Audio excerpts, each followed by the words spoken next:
Good afternoon, YouTube. In this video, let's wrap up this look at the Tripp-Lite APS1012SW inverter efficiency. So in this chart here, I've entered the AC power and the DC input voltage and current, and those readings were from the previous video. Then I compute the DC input power and raw efficiency in the next two columns. And you can see the raw efficiency tops out just under 84% at about half the rated output power. And then in the next columns, I compute an incremental power and efficiency number.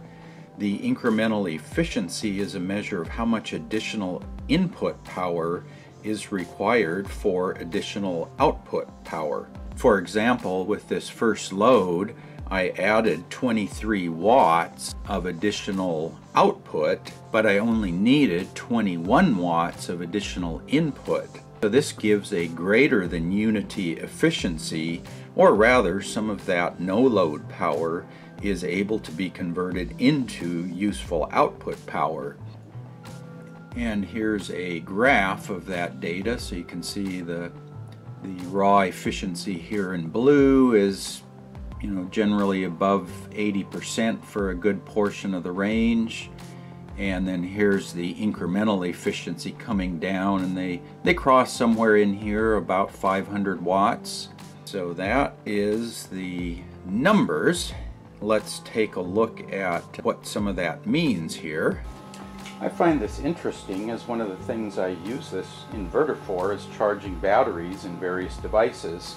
So this is my camera power cord and the charger right down there, and I'll go ahead and plug this into the camera.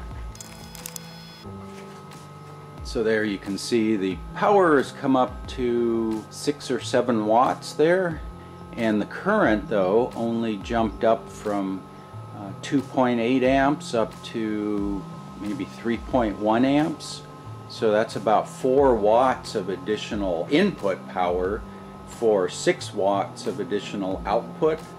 So on the surface, if I'm using this 40 watts of power to run the inverter to power this 5 or 6 watt battery charger, that sounds really bad, maybe 12% efficiency.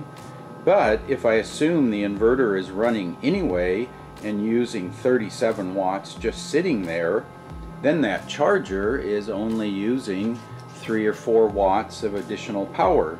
So it's not that crazy to power these little wall wart chargers this way, assuming the inverter is on anyway.